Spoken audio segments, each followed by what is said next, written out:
Bismillahirrahmanirrahim. Assalamualaikum warahmatullahi wabarakatuh. Waalaikumsalam. Alhamdulillah, nahmaduhu wa nasta'inuhu wa nastaghfiruh. Wa na'udzu billahi min shururi anfusina wa min sayyiati a'malina.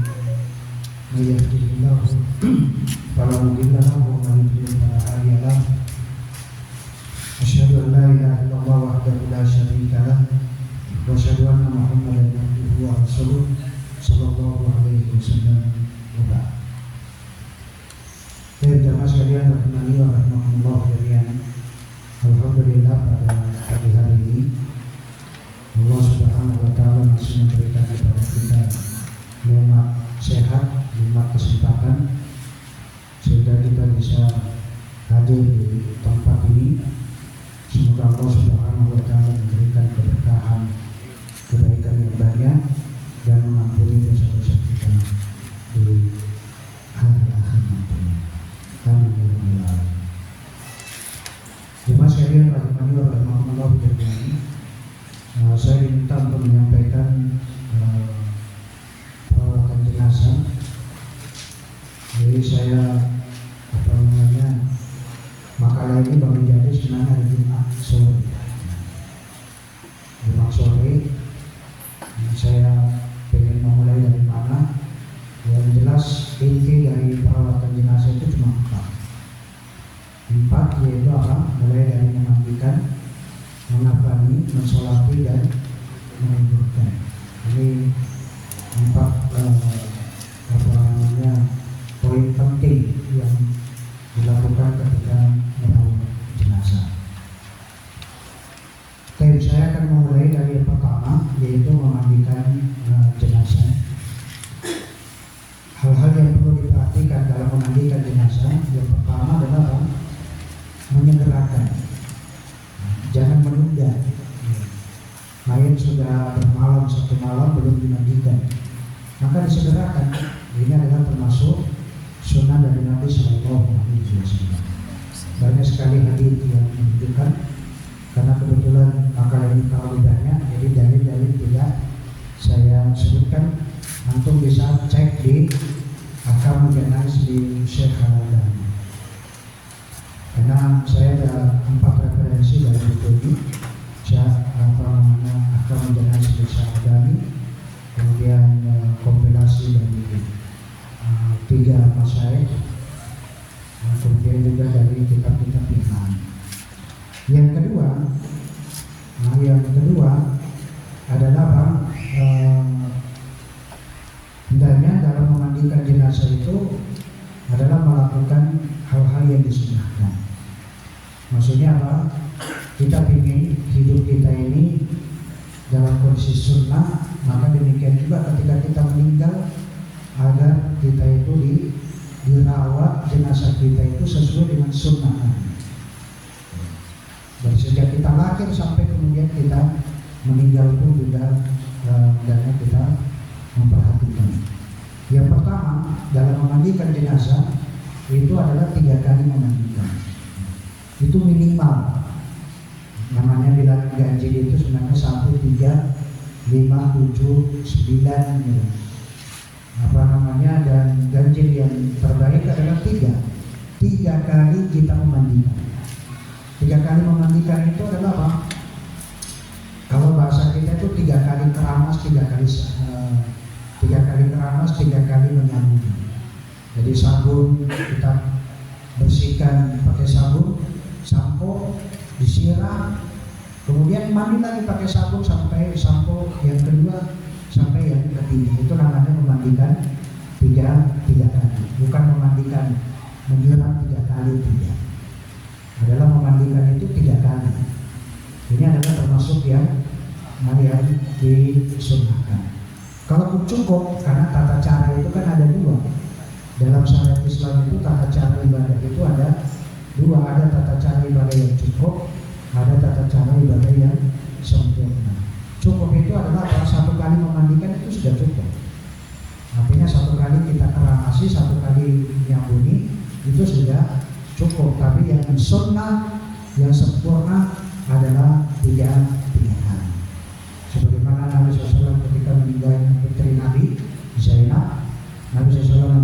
tajlisuna hafalasa atau khamsan atau sab'an in ra'aitunna dzalik. Jadi apa, mandikan Zainab itu 3 kali memandikan, atau 5 kali memandikan, atau 7 kali memandikan jika kalian masih melihat itu kurang. Kemudian yang ketiga, yang kedua yaitu adalah sunnahnya adalah memandikan itu dengan bilangan ganjil. Bilangan ganjil tadi kita katakan 1, 3, 5, tetapi yang ganjil yang umumnya itu adalah 3 kali. Kemudian yang ketiga, sunnahnya bahwa ada 3 jenis air yang kita gunakan dalam memandikan jenazah. Ada namanya air biasa, ada air yang dicampur dengan daun bidara, dan ada air yang dicampur dengan kapur barus. Adalah tiga jenis air yang kita gunakan. Gunakan air biasa, pertama air biasa, dengan kemudian sabun sampo, kemudian yang kedua baru pakai air setelah sabun selesai, kemudian baru menggunakan air yang dicampur dengan kapur barus. Dan yang terakhir adalah air yang dicampur dengan daun bidara atau bidara cair yang sudah dijual di apotek. Di apotek itu adalah bidara cair yang sudah tinggal mencampurkan, dan itu hanya menyiram pada kepala, bagian kepala saja. Tidak semua anggota tubuh itu pakai daun bidara. Jadi hanya bagian kepala.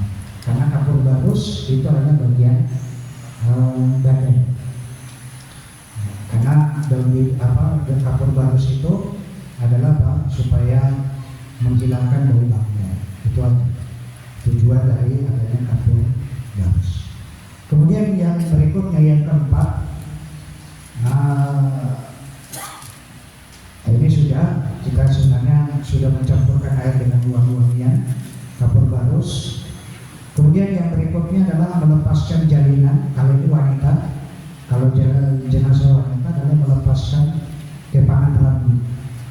Jadi wanita misalnya dia terbiasa dengan kepangan rambut, itu dilepas atau sanggulnya atau diikat di ikatan rambutnya itu dilepas.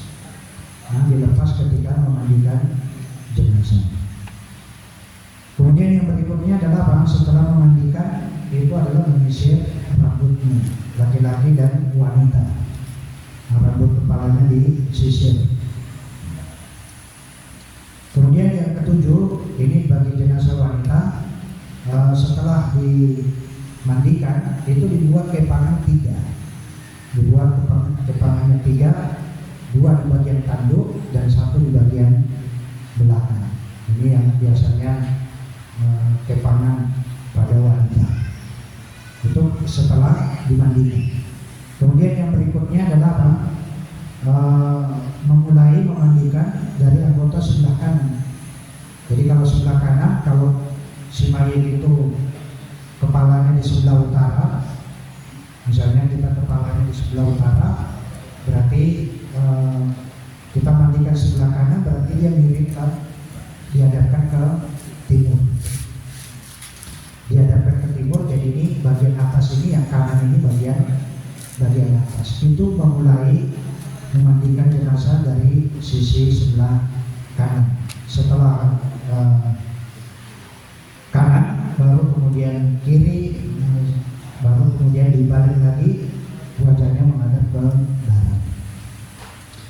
Kemudian juga yang perlu diperhatikan dalam memandikan jenazah, jadi laki-laki harus dimandikan oleh laki-laki, perempuan harus dimandikan oleh perempuan.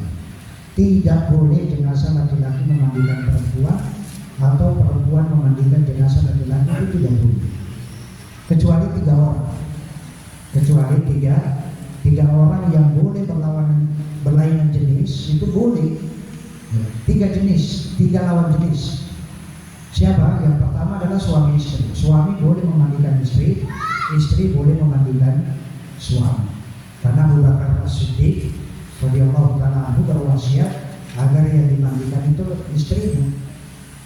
istrinya yang memandikan. Maka demikian juga kata Aisyah, seandainya saya diserahkan urusan untuk mengurusi jenazah Nabi, saya tidak akan menolak. Itu kata Aisyah. Jadi artinya apa? Suami istri itu boleh saling memandikan.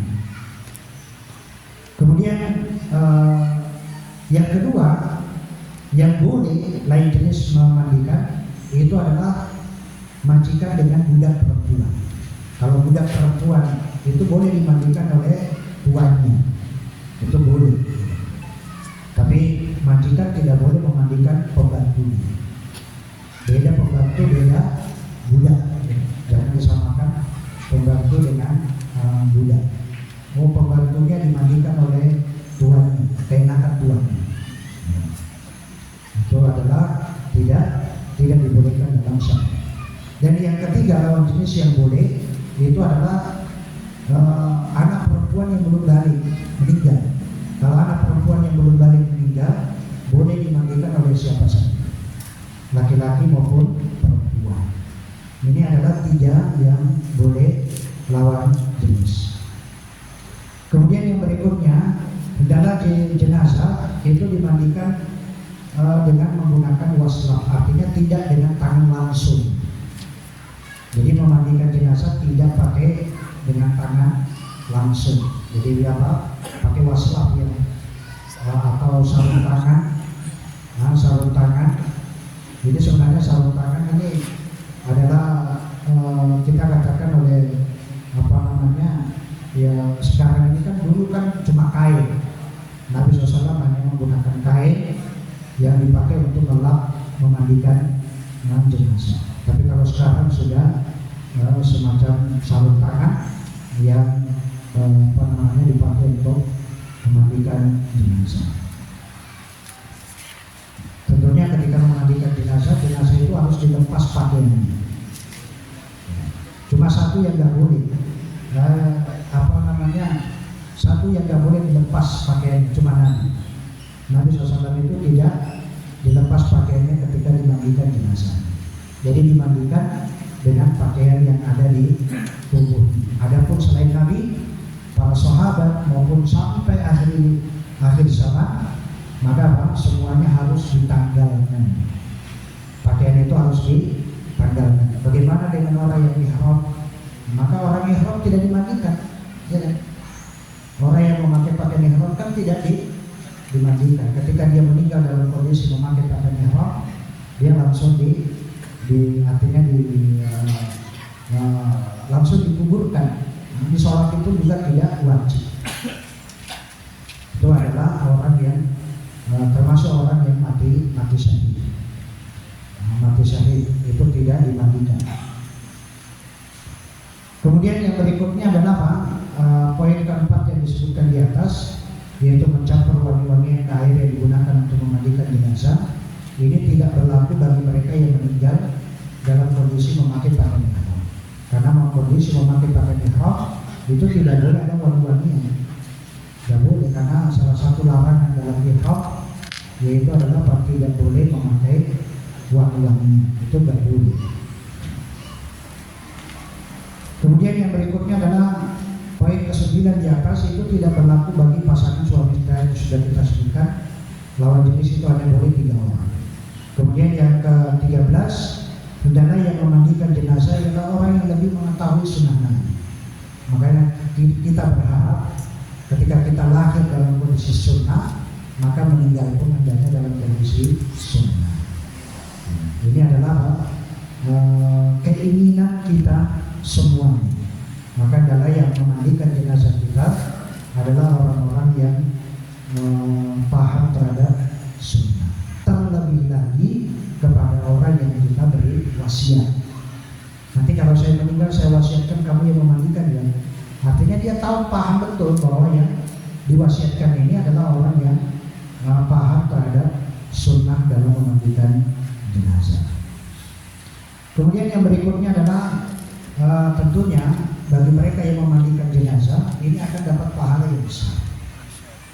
Pahala yang besar dengan syarat yang pertama bahwa apa? Dia harus benar-benar menutupi jenazah dengan rata. Artinya aib jenazah ini dia jangan sampai dia memandikan memandikan kok kupingnya satu nggak ada misalnya. Nggak boleh kita menceritakan apapun yang ada pada si mayit. Loh, saya ketika memandikan punggungnya kok misalnya luka-luka atau mungkin punggungnya ada yang bolong, jangan dibilang sudah bolong. Jadi nggak boleh kita menceritakan apapun yang ada pada si mayit. Ketika kita memandikan itu harus betul-betul kita sembunyikan. Jangan sampai kita memandikan kita ceritakan, gampang menceritakan ke orang lain. Itu nggak boleh. Ini untuk ini dapat pahala yang besar. Begitu kita ceritakan aib si mayit, maka disitulah pahala akan berkurang. Yang kedua, adalah pada saat memandikan jenazah itu betul-betul dia mencari keridhaan Allah. Jadi bukan tujuannya untuk apa? Memandikan jenazah untuk dapat dunia. Enggak. Saya mau memandikan jenazah, syaratnya apa? Ya satu paket lah. Satu paket berapa ini? 1 juta atau 2 juta apa ini nggak boleh. Dalam menetapkan harga ini termasuk menetapkan harga dalam perawatan jenazah itu nggak boleh. Sama dengan menetapkan harga dari ceramah, dari bacaan Quran, dari azan, dari bekam. Nah, itu nggak boleh menetapkan harga. Nah, sebagaimana disebutkan dalam hadis dari Nabi SAW. Termasuk dalam perawatan jenazah tidak boleh, karena ini kewajiban. Memandikan jenazah itu kan, merawat jenazah itu kan kewajiban kaum muslimin. Maka hal-hal yang wajib itu tidak boleh istilahnya menetapkan harga itu tidak boleh. Tapi kalau dikasih itu nggak mau. Ini adalah apa? Karena tidak menetapkan harga. Kemudian juga yang perlu diperhatikan bahwa bagi yang memandikan jenazah adalah dia mandi, sunahnya mandi. Disunahkan mandi bagi yang memandikan. Ingat, yang memandikan itu yang memandikan, yang menggosok badan si mayit. Bukan yang mengambilkan air, bukan yang menyiram, bukan. Kan ada yang membantu, tapi yang memandikan itulah yang disunahkan untuk mandi. Kalau ada 2 orang yang memandikan, maka 2 orang itu saja yang disunahkan mandi, yang lain tidak. Kemudian yang berikutnya adalah jenazah orang yang mati syahid itu tidak dimandikan. Tadi sebagaimana yang kita sebutkan, orang yang mati syahid itu tidak boleh dimandikan. Kemudian yang kedua, ini masalah memandikan jenazah. Yang kedua, masalah mengafani jenazah. Adapun perkara-perkara yang perlu diperhatikan dalam mengafani jenazah, bahwa mengafani itu wajib. Sebagaimana memandikan, mensolati dan menguburkan itu sama-sama hukumnya adalah wajib. Wajib namanya wajib kifayah.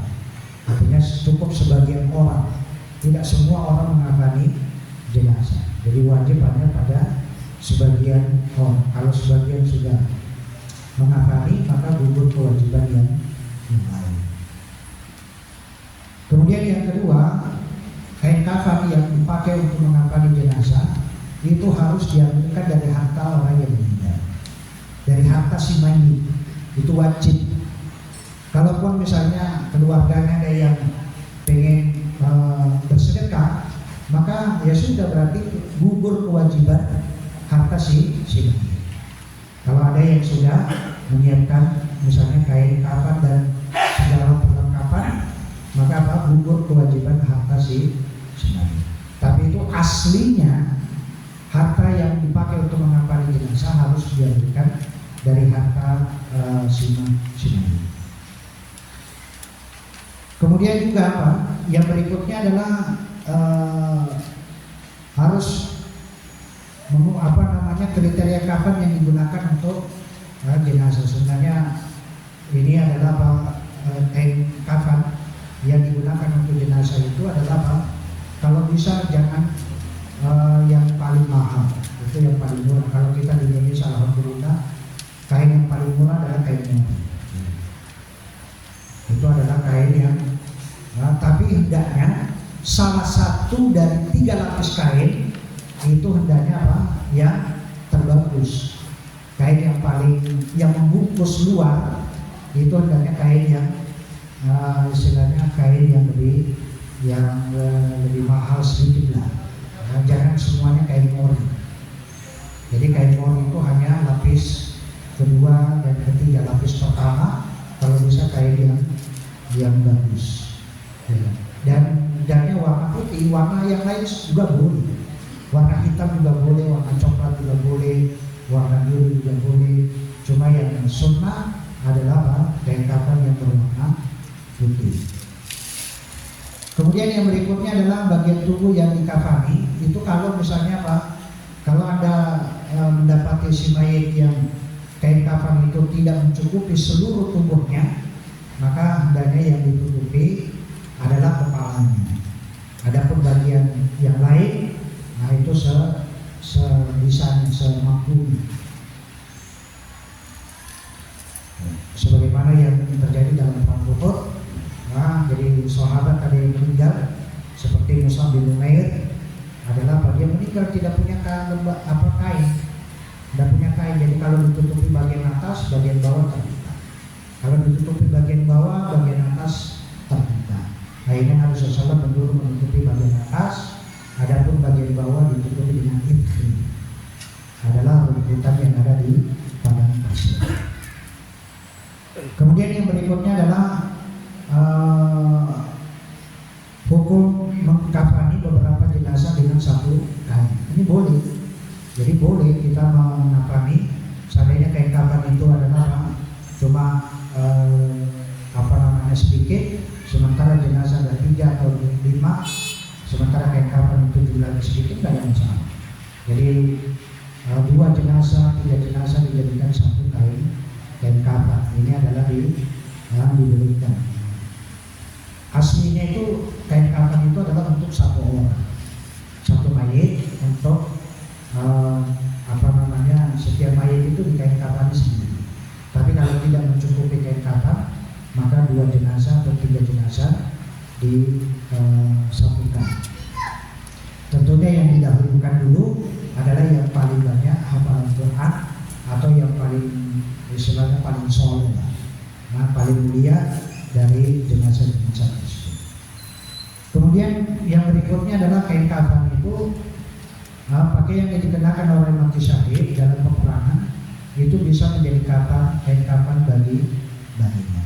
Jadi pakaian yang dipakai oleh orang yang mati syahid itu adalah kain kafan yang menutupi badannya. Sebagaimana tadi Mus'ab bin Umair, maka ya sudah ditutupi bagian atas, sisanya dengan idkhil. Kemudian yang berikutnya adalah melapisi jenazah orang yang mati syahid dengan satu lapis kain kafan atau lebih. Ini untuk jenazah orang yang mati syahid. Kemudian yang berikutnya adalah disunahkan bagi orang yang mati dalam keadaan berihram dikafani dengan 2 lembar kain yang dikenakan. Ini untuk laki-laki. Karena laki-laki itu kan kain ihramnya cuma 2, bagian bawah dan bagian atas. Maka 2 lembar kain itulah yang dipakai untuk mengafani. Adapun bagi wanita, karena wanita pakaian ihramnya itu adalah pakaian yang dia pakai, ya sudah itu aja pakaian yang dia pakai, itulah kain ihramnya, itulah kain kafannya. Kemudian ditambah kain kafan yang menutupi seluruh tubuh wanita. Nah, kalau laki-laki kan pakaian yang menutupi kain ihramnya untuk seluruh tubuh. Kemudian yang berikutnya adalah ini juga yang ke-9, kriteria kain kafan ini sudah kita sebutkan, hendaknya yang berwarna putih, kemudian 3 lapis kain, 3 lapis. Walaupun ulama fikih mengatakan 5 lembar kain untuk jenazah wanita. Kalau untuk jenazah wanita 5 lembar, untuk jenazah laki-laki 3 lembar kain. Tapi saya Al-Albani mengatakan laki-laki dan perempuan itu sama. Nah, cuma ulama-ulama fikih seperti saya bin Baz Al-Utsaimin mengatakan bahwa laki-laki wanita itu adalah 5 lembar. 5 lembar karena memang dibuat pakaian. Dibuat ada bawahan, atasan, kerudung, kemudian pembalut, cawatnya, kemudian yang menutupi seluruh tubuhnya. Kemudian apa? Hendaknya ya, tadi kita katakan salah satu dari kain itu hendaknya yang paling bagus. Karena Nabi SAW itu adalah apa? Dikafani dengan kain hibah. Kain hibah itu kain yang paling bagus yang ada di Yaman. Nah, di negeri Yaman yang bercorak, yang artinya apa namanya bergaris-garis. Itu jika mampu. Kalau tidak mampu ya sudah, kain apa aja boleh untuk dikafani. Kemudian juga pada dalam mengafani itu diberi wangi-wangian. Jadi setiap lembar kain, karena kita katakan mengafani itu kan 3 lembar kain, maka setiap lembar kain itu ditaburi dengan kapur barus atau minyak wangi. Kapur barus atau minyak wangi, minyak kapur barus yang sudah dihaluskan atau kapur barus yang halus, ditaburi di kain kapan lembar 1, lembar 2, dan itu supaya apa? Karena kapur barus itu tujuannya adalah untuk mengurangi bau bangkai, dan juga yang kedua, kapur barus itu kan tujuannya untuk agar binatang-binatang buas itu tidak memakan bangkai. Karena kapur barus itu adalah termasuk yang dihindari oleh binatang buas, dan itu sudah terbukti. Kemudian yang berikutnya, sunnah yang berikutnya dalam mengafani jenazah itu larangan berlebih-lebihan. Wah, 3 lembar kain kurang, 10 lembar kain, itu juga nggak boleh. Jangan berlebih-lebihan dalam mengafani jenazah. Jadi kalau bisa apa namanya ini berlebih-lebihan. Jadi jangan sampai berlebih-lebihan. Jadi seluruh kain diisi semua dengan ya apa namanya menghabiskan kapur barus, menghabiskan minyak wangi, menghabiskan apa semua enggak boleh. Ya cukup secukupnya saja. Secukupnya dalam menggunakan kapur barus. Jangan kapur barus 10 kilo. Kapur barus minyak wangi 1 botol. Ya kita katakan itu karena itu akan dikuburkan. Dikuburkan itu wanginya ya apa namanya nggak akan sampai ke atas ya. Nggak sampai ke atas. Kalau sudah dikubur ya nggak akan sampai. Secukupnya, jangan berlebihan. Ada pun ukuran kain kafan yang dibutuhkan. Itu ada nanti lebar, ada tinggi badan. Ada pun lebar kain itu hendaknya apa? Mengikuti tubuh jenazah. Jika lebar tubuhnya misalnya 30 cm, maksudnya kan 30 cm itu dari pundak ke pundak, itu lebar. Maka hendaknya yang disiapkan itu adalah lebar kain yang 90 cm, 3 kali, karena kan membungkus ya kan, membungkus. Jadi kalau lebar badannya 30 cm, pundak dengan pundak 30, maka yang dibutuhkan lebar kain adalah 90 cm. Kalau kurang dari 90 cm juga nggak masalah. Kemudian jika lebar tubuhnya 40 cm, cari kain yang lebarnya 120 cm.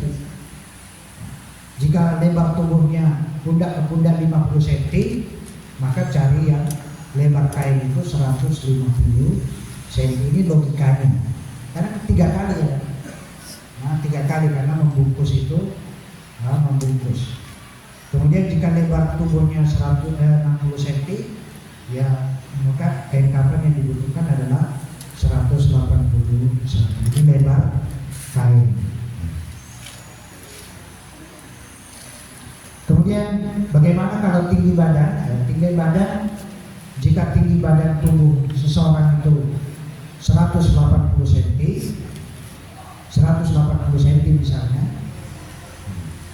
atau ukuran Indonesia 160 cm. 160 cm berarti yang dibutuhkan panjang kain yaitu adalah apa? 160 ditambah 30 cm. Berarti berapa? 190 ya. 190 kali 3 aja. 190 kali 3 berarti berapa itu? Nah, 190 kali 3 yaitu adalah apa? 570 cm atau 5,7 meter ya kan? Kemudian 30 cm dilebihkan 30 cm jadi 6 meter. 30 cm itu tali, untuk tali, karena 30 cm nanti dibuat 5, jadi setiap 6 cm itu satu tali. Ini adalah apa? Kain yang dibutuhkan. Ini tinggal melihat tinggi badan. Kalau tinggi badannya 150 cm, berarti kain yang dibutuhkan berapa?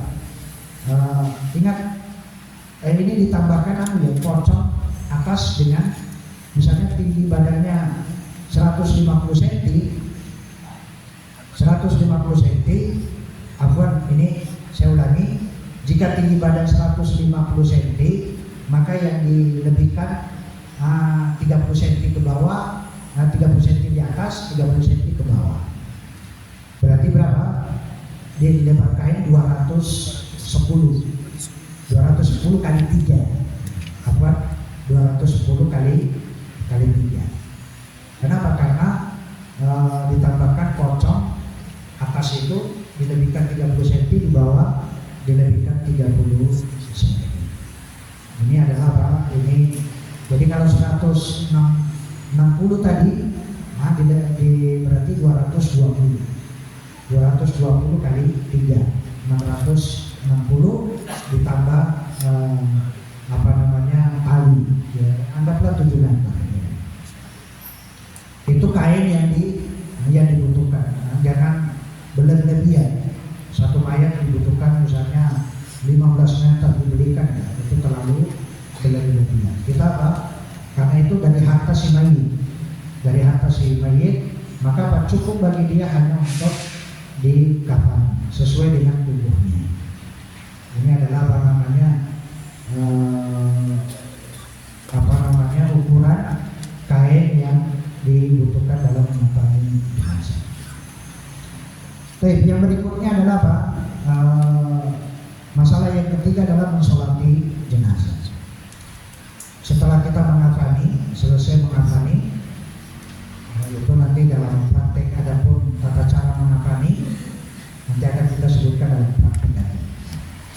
Tata cara mengafani adalah ya tadi kain yang dibutuhkan sebanyak itu, kemudian dilebihkan 30 cm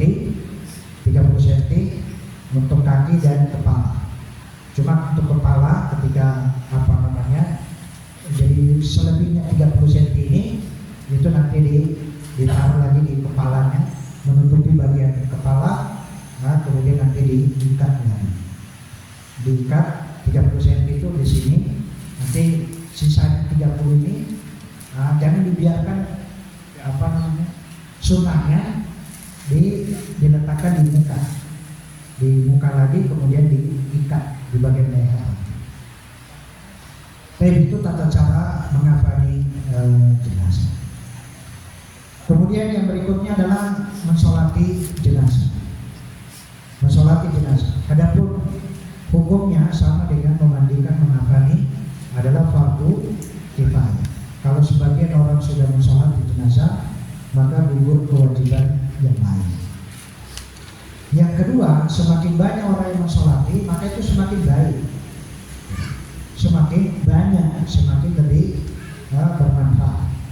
Karena Nabi SAW, siapapun seorang muslim yang meninggal dunia, kemudian jenazahnya disolati oleh 40 orang saja yang bertauhid, la yusyrikuna billahi syai'an, dan dia tidak menyekutukan Allah Subhanahu wa taala sedikit pun, illa syafa'ahumullah, Allah pasti akan berikan syafaat kepadanya.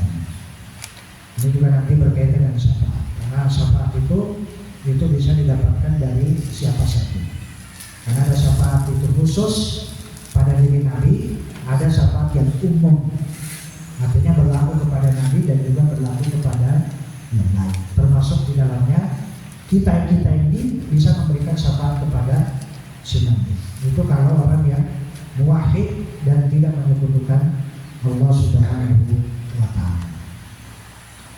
Itu 40 orang. Bagaimana kalau 100? Bagaimana kalau 1000? Bagaimana kalau 2000 yang mensolati? Bagaimana kalau 10.000 yang mensolati?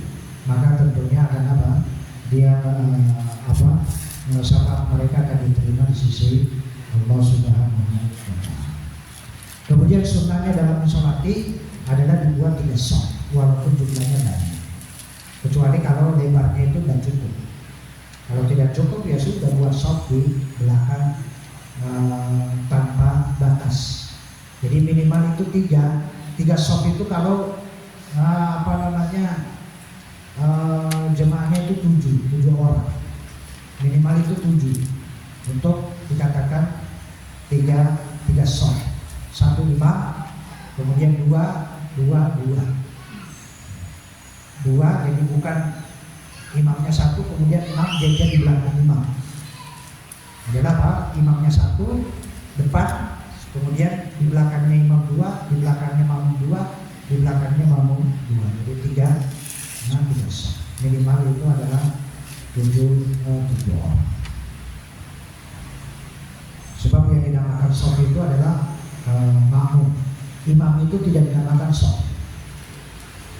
Imam itu tidak dinamakan shaf. Shaf itu adalah apa? Yang di belakang imam. Jadi membuat 3 shaf, walaupun jumlah mereka adalah jumlah sedikit, itu minimal tadi adalah 7. Kemudian apa? Adapun tempat melaksanakan jenazah itu boleh. Ada yang boleh, ada yang tidak boleh. Yang boleh itu adalah apa? Di tengah masjid. Boleh mensolati jenazah di dalam masjid.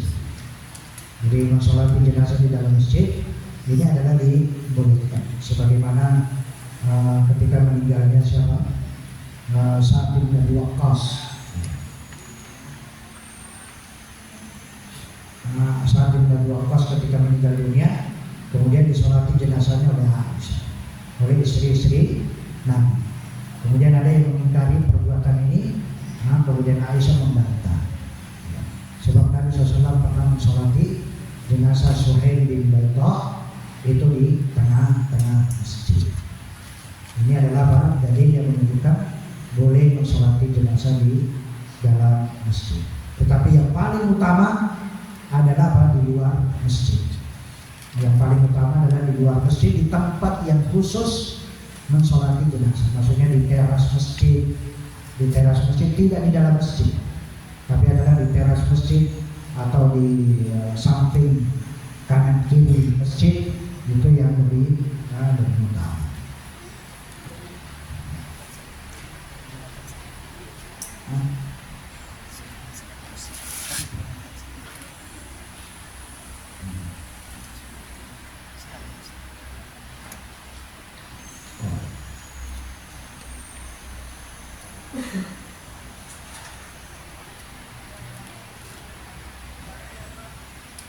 Ada yang nanya bagaimana kalau ternyata jenazah itu banyak, bercampur antara jenazah laki-laki dan perempuan.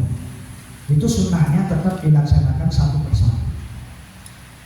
Itu kalau tidak memberatkan, itu jenazah satu persatu, satu jenazah satu sholat. Satu jenazah satu sholat. Tapi kalau itu memberatkan, maka satu sholat untuk beberapa jenazah. Beberapa jenazah. Nanti misalnya satu keluarga, misalnya ada 3 orang yang meninggal, maka dijejer 3 orang ini. Kalau semuanya laki-laki, disejajarkan. Cuma yang paling tua itu dekat dengan imam. Kemudian setelahnya, artinya lebih muda. Tapi kalau jenazah itu laki-laki dan perempuan, maka apa? Maka jenazah laki-laki yang dekat dengan imam, jenazah perempuan yang dekat dengan kiblat. Dekat dengan ke arah kiblat. Artinya lebih dekat ke arah kiblat ya kalau jenazah yang di belakang. Kalau jenazah laki-laki laki-laki kan dekat dengan imam. Nah, yang adalah dekat dengan kiblat. Oke, itu berkaitan dengan jenazah. Yang tidak boleh adalah mensolati jenazah di tengah-tengah kuburan. Ini adalah tidak dibolehkan dalam mensolati jenazah di tengah-tengah kuburan. Adapun sholat gaib di kuburan maka ini boleh. Tapi kalau jenazah diletakkan di kuburan, kemudian disolati oleh orang banyak, maka itu nggak boleh. Tapi kalau sudah dikubur, Anda mensolati jenazah, maka itu boleh. Paham ya? Bisa bedakan. Jadi kalau jenazah diletakkan di atas kuburan, belum dimasukkan ke dalam kuburan kemudian disolati, itu yang tidak ada dalilnya. Itu yang tidak ada tuntunan dari Nabi SAW. Adapun imamnya berdirinya di mana? Kalau laki-laki, imamnya itu jenazah laki-laki, imamnya itu berdiri di bagian kepala, leher dan kepala, bagian leher dan kepala. Kalau jenazah perempuan adalah di bagian perut, kemaluan, pinggang, itu sekitar itu. Itu untuk kalau jenazah perempuan. Jadi, bagaimana kalau tadi jenazah laki-laki dan perempuan? Maka apa? Jenazah laki-laki kita berdirinya imam, jenazah laki-laki begini. Misalnya kalau kita jenazah kita letakkan di bagian kepalanya di sebelah utara, misalnya, ya. Kepala diletakkan sebelah utara, berarti imamnya geser ke utara sedikit, ya kan? Di bagian kepala. Nah, jenazah kalau suami istri, maka perempuan itu di atasnya suaminya, ke utara lagi sedikit. Jadi kepala suaminya itu sejajar dengan perut istri. Itu kalau jenazah laki-laki dan perempuan. Jadi kepalanya jenazah istrinya itu ke utara sedikit dinaikkan. Nah, jadi apa? Perut istrinya dengan kepala suaminya sejajar. Maka imamnya berdiri di bagian pertama suami laki-laki. Ini adalah artinya menggabungkan dua sunnah. Yang aslinya sunnah itu adalah mensolati sendiri-sendiri. Jenazah suami disolati, jenazah istrinya disolati. Tapi kalau dicampur, maka apa? Ya, sudah dengan kaidah. Dan doanya pun juga tidak. Doanya ya kita doakan sebagaimana Allahumma ghfir lahuma. Sebenarnya Allahumma ghfir lahu itu sudah cukup. Loh, ini kan jenazahnya dua. Dalam bahasa Arab itu kan kalau dua orang pakai huma, Allahumma ghfir lahuma, itu tidak harus. Kenapa? Karena kita Allahumma ghfir lahu itu apa? Jenazah. Ya Allah, ampunilah dosa-dosanya si mayit, mau laki-laki mau perempuan. Artinya kan hu di situ bukan kepada laki-laki, tapi apa? Jenazah. Jenazah itu laki-laki dan si mayit itu maksudnya si mayit laki-laki dan perempuan. Ini juga saya sering mengkritik. Kalau jenazah perempuan Allahumma ghfir laha. Ya kan? Sering nggak kita mendengar? Kalau perempuan laki-laki Allahumma ghfir lahu. Kalau perempuan Allahumma ghfir laha. Ada nggak dalilnya Allahumma ghfir laha? Saya tanya. Coba tuh cari dalam kitab-kitab para ulama, ada nggak Allahumma ghfir laha? Ada nggak? Nggak ada. Kenapa Anda menggunakan Allahumma ghfir laha? Apakah Anda lebih pintar bahasa Arabnya daripada Nabi? Ya kan? Apakah bahasa Arab Anda lebih pintar daripada Nabi, daripada sahabat, dari para imam? Tidak. Kita tetap menggunakan Allahumma ghfir lahu. Mau jenazah itu laki-laki, mau jenazah itu perempuan. Karena hu itu kepada si mayit. Yang ampunilah dosa-dosanya si mayit, mau laki-laki mau perempuan. Ya. Ini adalah walaupun secara bahasa Arab itu adalah boleh, tapi secara syariat, secara sunnah tidak ada. Nabi SAW mengatakan putrinya Nabi SAW meninggal Zainab. Apakah Nabi SAW mengatakan Allahumma ghfir laha warhamha wa'afiha wa'fu anha? Tidak.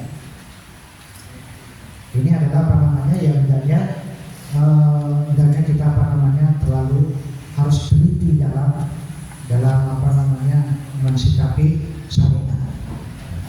Termasuk di dalamnya ini juga yang sering saya sampaikan, ketika si mayit itu meninggal, ini juga kebiasaan masyarakat, ini ada. Kebiasaan masyarakat itu kalau ada yang meninggal dunia, apa yang dilakukan? Si mayit itu disedekahkan.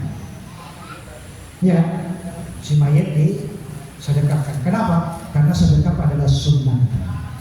Untuk menyatakan sunnah harus ada dalil. Ya kan?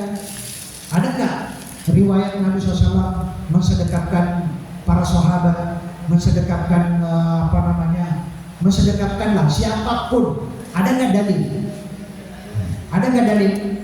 Nabi SAW pernah bersedekah, mensedekahkan si mayit, itu nggak ada dalil. Tidak ada satu dalil, wala riwayat yang sahih maupun dhaif itu nggak ada. Tidak ada riwayat. Berarti apa? Jangan menganggap sunnah si mayit itu disedekahkan. Kalau Anda melakukan bersedekah, ya kan? Anda lakukan aja, tapi jangan menganggap itu sunnah. Terus yang sunnah yang gimana? Yang sunnah adalah diluruskan. Jadi si mayit itu tetap tangannya diluruskan, jangan disedekahkan. Karena tidak ada sunnah. Lu kan sedekah itu kan bagus kan seperti orang yang sedang sholat. Terus kalau diluruskan bukan orang sholat. Anda berdiri bersedekah enggak? Berdiri kan tidak. Ketika awal berdiri Anda sholat tidak bersedekah, iya kan? Nah, tidak bersedekah itu kan setelah takbiratul ihram.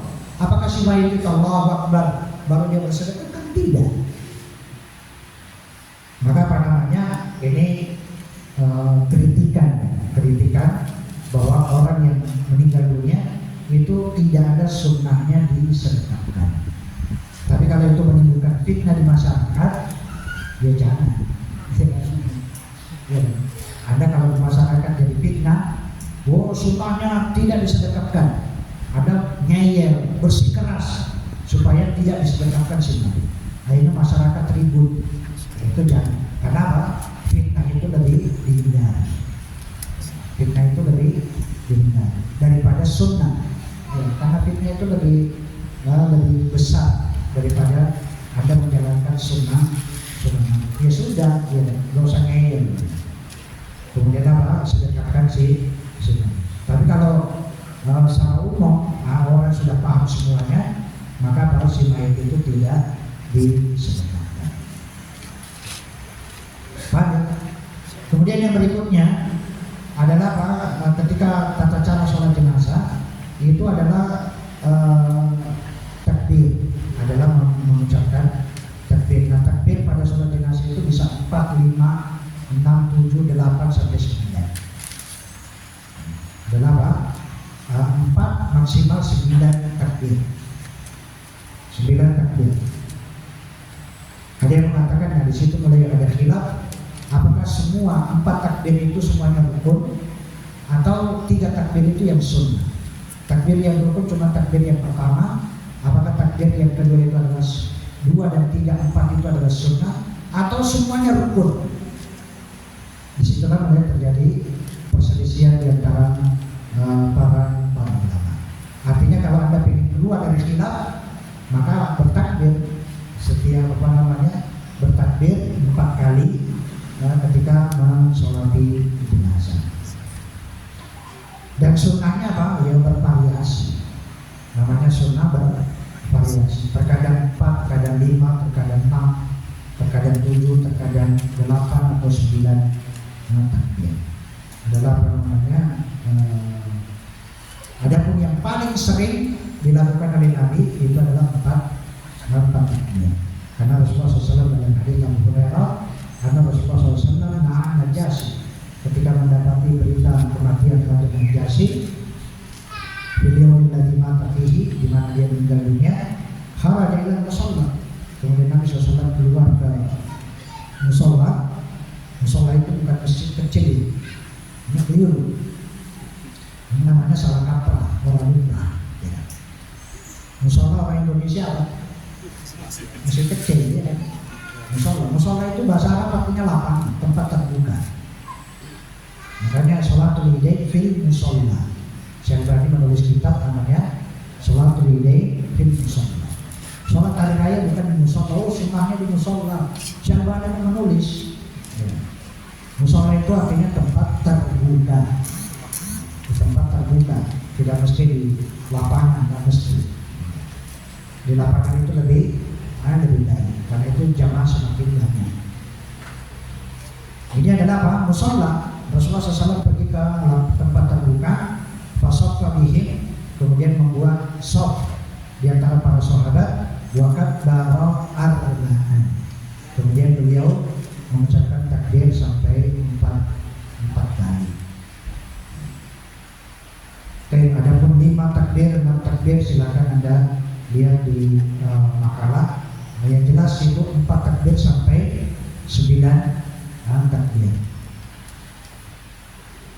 Adapun takbir yang pertama ya tentunya itu nanti tata cara adalah apa? Takbir yang pertama adalah Al-Fatihah. Takbir yang kedua adalah sholawat kepada Nabi, termasuk sholawat Ibrahimiyah. Sholawat Nabi dan juga sholawat Ibrahimiyah. Artinya Allahumma sholli ala Ibrahim wa ala ali Ibrahim. Tapi kalau mencukupkan dengan sholawat kepada Nabi itu sudah cukup. Sebagaimana yang sering saya sampaikan bahwa tata cara itu ada 2, ada yang cukup, ada yang sempurna. Kalau cukup ya sudah cukup. Sama dengan salam ketika sholat jenazah itu cukup 1 kali itu sudah cukup. Artinya sudah sah sholat jenazah. Kalau 2 ya sempurna. 2 kali salam itu adalah sempurna. Jangan dibalik. Sunnahnya 1 kali, yang 2 bukan sunnah. Itu ya, sholat jenazah ya tetap cukup itu 1 kali salam. 2 kali salam itu adalah sempurna. Kemudian masalah mengangkat tangan, masalah mengangkat tangan ketika takbir. Ini juga masalah khilaf. Syalbani mengatakan mengangkat tangan itu hanya 1 kali. Takbir kedua, ketiga, keempat, 5 sampai 9 itu tidak ada sunnahnya mengangkat tangan.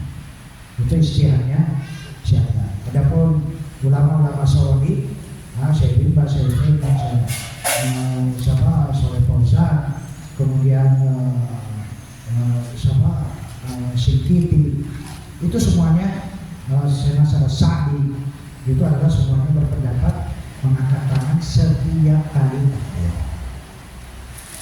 Yang mengangkat tangan ini adalah sunnahnya mengangkat tangan setiap takbir. Adapun dalil yang dipakai oleh Syalbani yaitu hadis dari Abdullah bin Abbas, anna Rasulullah sallallahu alaihi wasallam, bahwasanya Rasulullah SAW kana yarfa'u yadayhi ala jenazah, beliau mengangkat kedua tangannya pada sholat jenazah di awal takbir, hanya di awal takbir saja, hanya di awal takbir. Tsumma la ya'ud, pada takbir kedua, ketiga dan keempat beliau tidak mengangkat tangan lagi.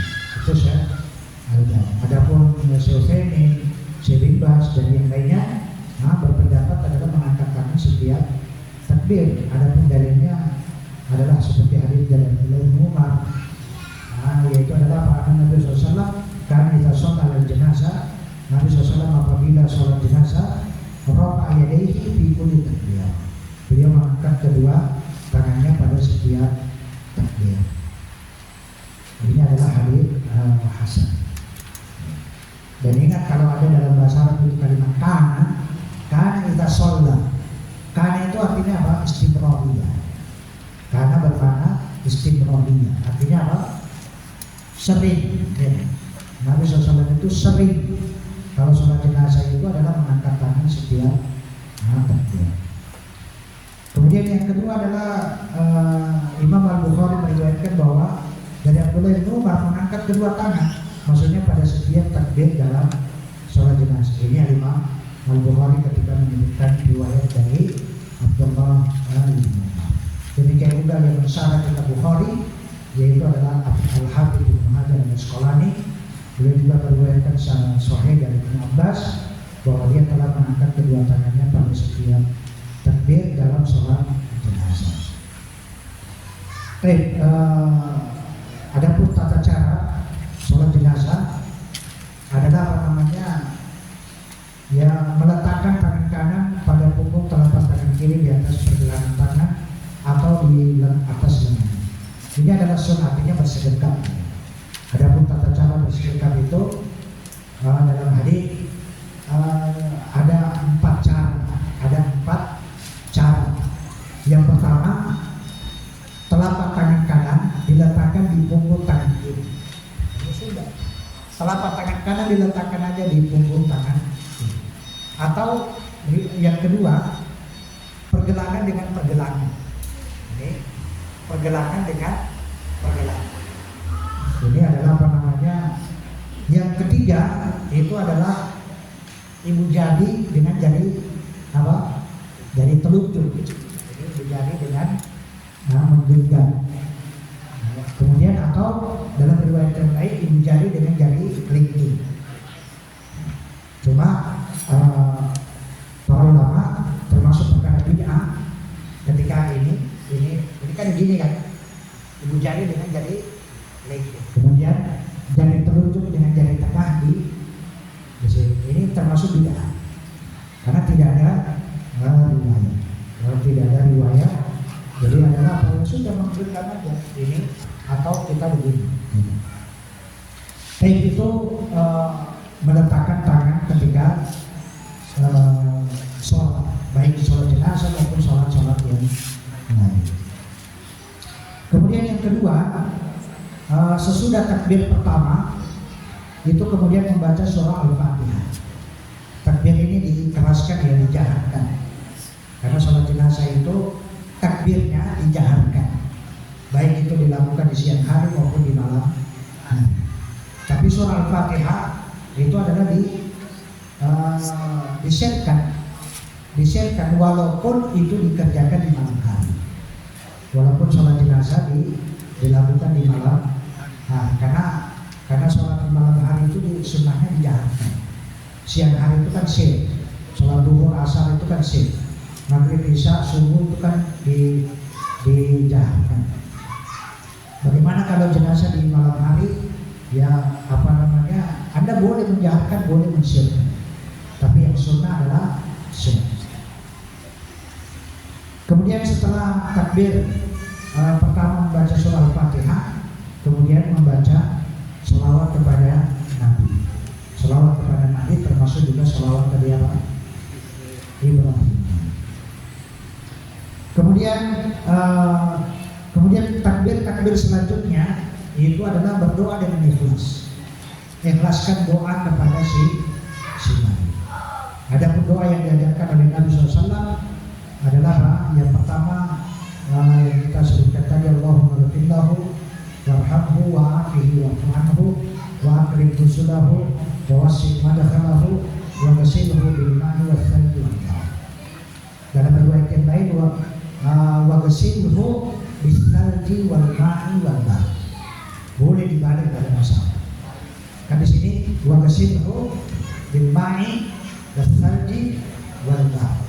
Boleh wa ghasilhu bis salji wal ma'i wal ma'i. Wa nakihi minal khataya. Ini minal khataya. Kama yunakkas thawbul abyadu minal danis. Ini juga saya luruskan karena begini, ada orang mengatakan wa nakihi min khataya. Min khataya yang kalau saya min khatayahu kalau dia. Allahumma. Kalau di sini kalau ada alif lam, ingat kalau ada alif lam al-khataya tidak boleh dicampur dengan dhamir kata ganti. Itu kaidah bahasa. Itu nggak boleh apa? Kalau Anda sudah memakai alif lam, jangan sekali-sekali memakai kata ganti di belakang. Kecuali kalau alif lam Anda buang, maka Anda boleh wa nakihi min khatayahu. Ya Allah, bersihkanlah dosa-dosa dia. Bersihkan dosa dia. Kama yunakkas thawbul abyadu minad danis. Wa abdilhu daran khairan min dari, wa ahlan khairan min ahli, wa zawjan khairan min zawji, wa adkhilhu jannah, wa a'idhu min azabil qabr, wa azabin nar. Ini adalah doa yang pertama yang diajarkan oleh Nabi. Maka saya katakan Allahumma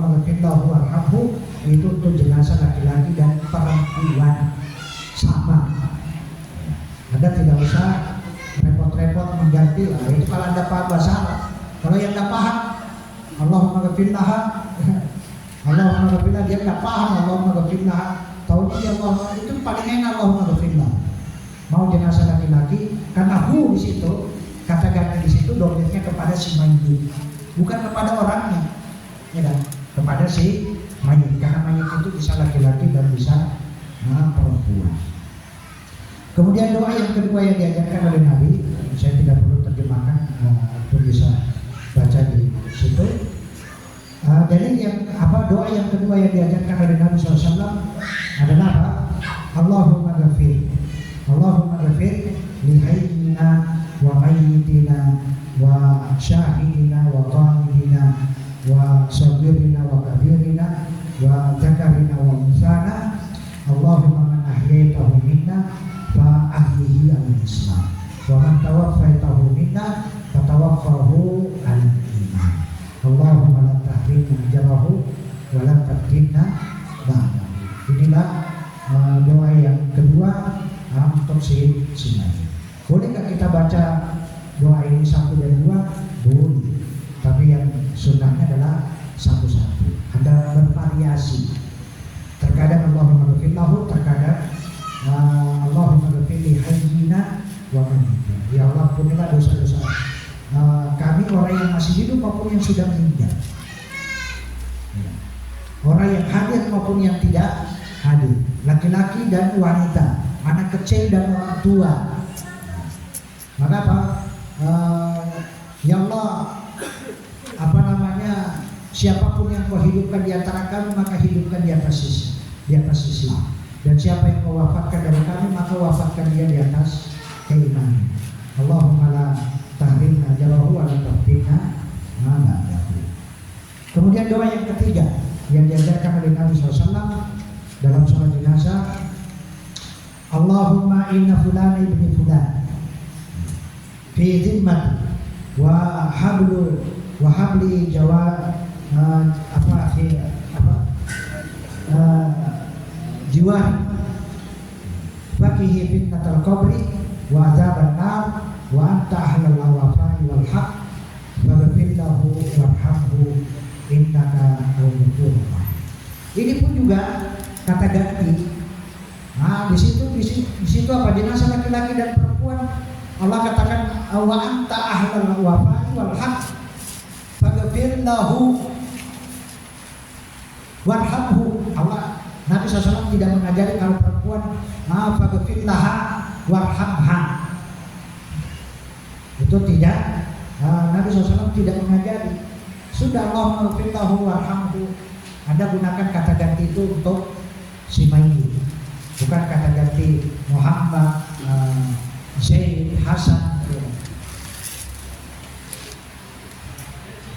Baik, kemudian yang keempat, doa yang keempat si mayit adalah apa? Allahumma abduka ibnu amati ihtaja ila rahmati wa anta ghaniyun an adzabi in kana muhsinan fazid fi hasanati wa in kana musian fatajawaz anhu. Ini adalah doa yang ini untuk laki-laki dan perempuan yang dewasa yang sudah balik. Itu doanya yang 1 sampai 4 itu adalah yang sudah. Ada pun untuk anak kecil itu dibuatkan doa khusus untuk anak kecil, yaitu apa? Allahumma ja'alhu faratan wa dhuhran liwalidayhi wa syafi'an mujaban. Allahumma sakil bihi mawazinahuma wa a'tib bihi wujurahuma wa alhiqhu bi salihil mu'minin waj'alhu fi kafalati Ibrahim wa qihi bi rahmatika adzabal jahim. Ini adalah doa untuk anak kecil, baik itu laki-laki maupun perempuan. Dan ini doa yang diajarkan dalam sholat jenazah. Kemudian selanjutnya berdoa antara takbir terakhir dan salam itu juga disyariatkan. Artinya takbir keempat sebelum salam itu juga adalah berdoa. takbir yang keempat itu langsung salam. Sudah Allahu Akbar, langsung Assalamualaikum, Assalamualaikum. Jadi tidak ada doa, tapi tetap disyariatkan takbir yang keempat itu juga adalah membaca. Adapun kelima, keenam, ketujuh sampai kesembilan adalah doa. Nah doanya apa? Ya diulang-ulang aja, nggak ada masalah. Mengulang-ulang doa yang diajarkan. Jadi nggak usah bikin doa sendiri. Wah saya lebih pintar daripada Nabi. Itu jangan. Anda jangan merasa diri Anda lebih pintar dari yang membuat doa. Sudah Anda ulang-ulangi lagi, ya kan? Anda menghafalkan 4 doa tadi kali 2 kan 8, ya kan? Ya kan sudah 8. Kan kalau 8 takbir, yang ke-9 sudah kan tinggal salam aja, nggak usah berdoa lagi. Anda ulang-ulangi. Ya. Kalau anak kecil ya 9 kali takbir, misalnya 9 kali Anda baca doa itu. Karena doa itu semakin banyak, itu semakin minimal doa itu dikabulkan kalau 2 kali jangan membaca. Ya kan? Membaca 2 kali itu kan sudah. Kalau Anda berdoa ulangi 2 kali, yang kedua kalinya itu adalah apa? Adalah itu sudah pasti dikabulkan. Sebagaimana hadis tadi benar. Ya Rabbi ya Rabbi. Anda menggunakan ya Rabbi itu 2 kali, itu sudah mustajabah doa. Kemudian setelah itu mengucapkan salam seperti salam dalam sholat wajib, yaitu ke kanan dan ke kiri. Tapi kalau satu salam itu sudah cukup. Kalau lebih sempurna 2 kali. 2 kali itu adalah lebih sempurna. Boleh mencukupkan dengan satu salam, sebagaimana hadis dari Abu Hurairah radhiyallahu ta'ala anhu, karena Rasulullah sallallahu alaihi wasallam shalla ala janazatin, beliau mensolati jenazah, maka bang alaiha arba, beliau bertakbir 4 kali, wasallama taslimatan wahidatan, beliau salam 1 kali. Termasuk juga di dalam sholatnya, sholat wajib, sholat duhur, sholat asar, sholat maghrib, sholat isya, sholat subuh, salam itu 1 kali itu sudah cukup. Sholat duhur, assalamualaikum ke kanan sudah cukup. Tidak salam yang kedua, tidak salam yang kedua. Tapi kalau salam 2 kali, maka itu adalah lebih sempurna. Artinya kalau Anda salam 2 kali itu tidak ada khilaf. Tidak ada nggak yang khilaf kalau Anda salam 2 kali? Kedua nggak ada. Tapi begitu Anda salam pertama, salam kedua tidak, disitulah terjadi perselisihan. Karena salam kedua itu ada yang memperselisih karena dia mengatakan tidak sah sholatnya. Kenapa? Karena salam kedua itu termasuk rukun. Ada yang mengatakan salam kedua itu sunnah. Ada yang mengatakan salam kedua itu wajib. Itu masalah khilaf salam kedua. Dia mengatakan sunnah berarti nggak ada dosa kalau Anda meninggal, ya kan? Kalau Anda mengatakan wajib berarti Anda berdosa karena meninggalkan salam kedua. Kalau Anda tidak salam kedua itu adalah rukun, berarti tidak sah sholat. Itu adalah apa? Jadi kalau Anda salam 2 kali tidak ada khilaf. Maka al-furud minal khilaf, keluar dari khilaf adalah Anda salam 2 kali. Kemudian sholat jenazah tidak boleh dilakukan di waktu-waktu yang terlarang, kecuali darurat. Kecuali 3 waktu yang terlarang yaitu sebagaimana yang disebutkan dalam hadis adalah apa? Ketika matahari terbit sampai matahari meninggi seukuran 1 tombak, kemudian yang kedua matahari tegak lurus, dan yang ketiga ketika matahari mau terbenam. Tapi Allah Ta'ala pendapat yang kuat itu adalah boleh. Kenapa? Karena sholat jenazah itu kan ada sebab. Sholat jenazah itu termasuk apa? Min zawatil asbab, termasuk sholat yang ada sebab. Kalau yang ada sebab, maka boleh dia sholat di waktu-waktu yang terlarang. Seperti Anda sholat tahiyatul masjid. Tahiyatul masjid ketika matahari terbit boleh nggak? Boleh. Kenapa? Saya sholatnya bukan karena matahari terbit, ya kan? Bukan karena matahari terbit, saya sholat karena sebabnya masuk masjid.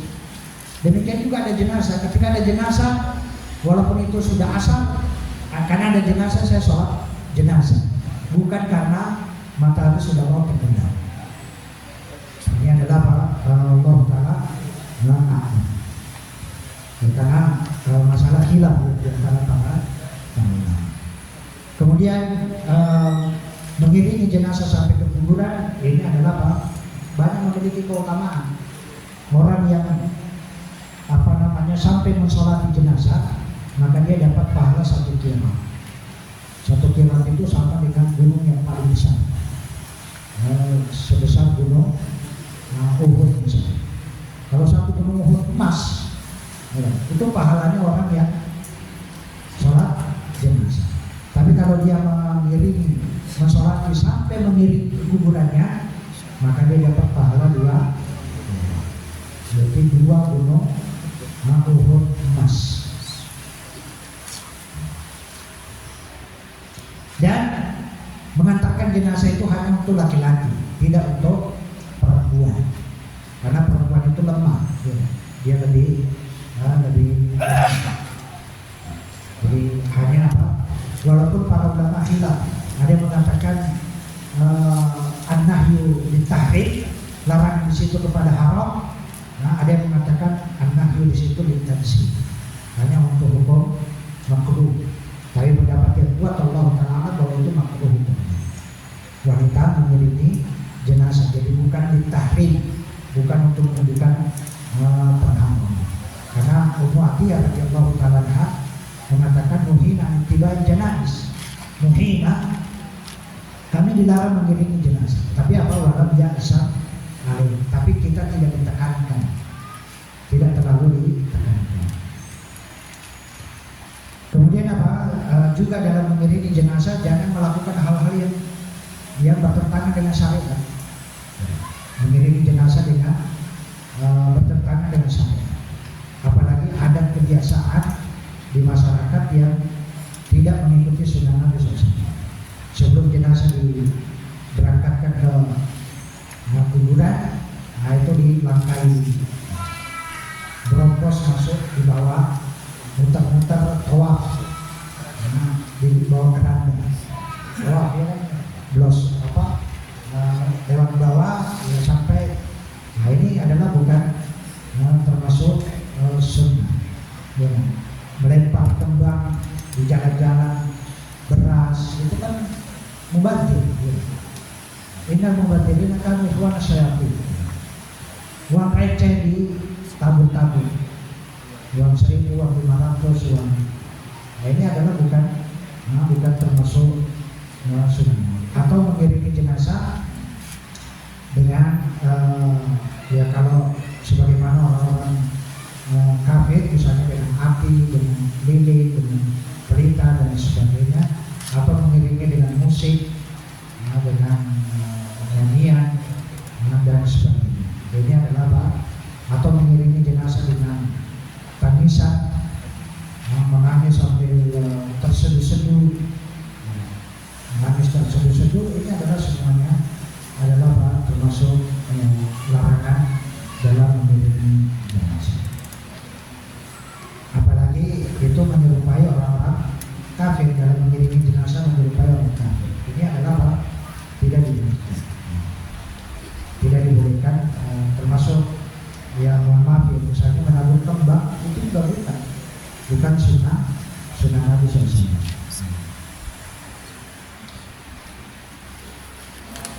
Kemudian yang berikutnya, ini persyaratan sholat gaib.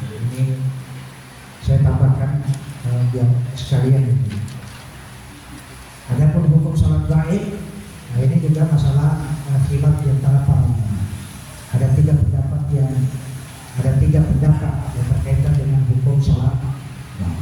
Pendapat yang pertama mengatakan sholat gaib, setiap jenazah yang gaib itu wajib disolati. Mau dia orang mulia, orang jelek, mau orang hina, mau laki-laki, perempuan, pokoknya orang muslim secara umum. Nah, sholat gaib itu adalah dulu. Anda dapat berita di radio, wah si fulan meninggal dunia, terus ada sholat gaib di rumah, itu ini pendapat yang pertama mengatakan sholat gaib itu adalah wajib disolat, baik itu jenazah orang yang Anda kenal atau tidak kenal. Nah, mau dia jenazah orang yang hina, maksudnya orang yang melakukan kemaksiatan, orang baik, nah, mau laki-laki mau perempuan, mau yang dekat maupun yang jauh, ya. Nah, jenazah seorang muslim di Papua sana meninggal, ada sholat jenazah di Jogja. Ini adalah apa? Ini pendapat yang pertama. Adapun pendapat yang kedua bahwa jenazah yang gaib itu disolati jika semasa hidupnya mendatangkan manfaat bagi kaum muslimin. Seperti dia orang alim, ilmunya bermanfaat bagi kaum muslimin atau bagi manusia, atau seorang kaya dia dengan hartanya dia berinfak mendatangkan manfaat kepada kaum muslimin, nah, maka atau orang mujahid yang jihadnya di sabilillah, maka boleh dia mensolati jenazah. Nah, ini adalah pendapat yang kedua. Maka orang-orang seperti ini disolati secara gaib, nah, sebagai wujud syukur, sebagai rasa terima kasih dan sebagai balasan atas kebaikannya. Adapun pendapat yang ketiga, sholat gaib itu tidak disolati kecuali jenazah yang belum disolati. Meskipun itu dia seorang yang memiliki kedudukan dalam ilmu maupun harta, selama dia belum disolati, ya sudah, maka itu adalah wajib kita solati jenazah. Seperti Raja Najasyi ketika meninggal itu kan tidak ada yang mensolati di sana, ya, karena keluarganya semuanya apa? Bukan Islam, bukan Islam. Raja Najasyi itu adalah Muslim. Jadi Allah mengatakan bahwa siapa yang meninggal dunia di negeri yang di dalamnya tidak ada orang yang mensolati secara langsung, maka orang seperti ini meninggal dunia dapat disolati oleh sekelompok kaum muslimin dengan sholat. Kemudian apa? Dibolehkan mensolati jenazah di kuburnya sampai 1 bulan. Lebih dari 1 bulan itu tidak ada riwayat. Tidak ada riwayat. Walaupun sebenarnya para ulama masih membolehkan, misalnya begini, anaknya kerja di luar negeri, apakah di Taiwan, di Hong Kong, di Jepang, misalnya di mana, nah, orang tuanya meninggal dunia, dia baru pulang hanya bisa setahun baru pulang, boleh nggak dia mensolati jenazah sholat gaib di kuburan? Maka para ulama menyatakan boleh, walaupun itu sudah 1 tahun yang. Kenapa? Karena dia memang tidak dia hanya ingin sholat gaib di kuburan. Tapi pendapat yang sebaiknya adalah ditinggalkan. Sebaiknya tidak sholat gaib, tapi cukup dia lebih banyak mendoakan orang tuanya di setiap waktu-waktu yang mustajabah, di tempat-tempat yang mustajabah. Tapi setelah itu silakan Anda baca. Kemudian memakamkan jenazah. Adapun menguburkan jenazah, hukumnya adalah sama, dan adalah fardu kifayah. Mulai dari memandikan, menghafal, mensolati sampai menguburkan, itu adalah fardu kifayah. Kalau sebagian sudah menguburkan, maka gugur kewajiban yang lain. Kemudian yang kedua adalah turut andil dalam proses pemakaman jenazah seorang muslim. Itu tadi memiliki keutamaan tadi yang kita sebutkan, adalah ini sampai memakamkan jenazah. Karena disebutkan dalam hadis mangkosala muslim fatakama alaihi ghafarallahu Allahu arba'ina. Dan siapa yang memandikan jenazah seorang muslim kemudian dia merahasiakan aibnya, maka Allah akan memberikan ampunan sebanyak 40 kali kepadanya. Wa man hafazahu ajibah, barang siapa yang menggali yang lahat kemudian dia menimbunnya, ujabnya alaihi ka'ajali maskani askanahu yahu ilal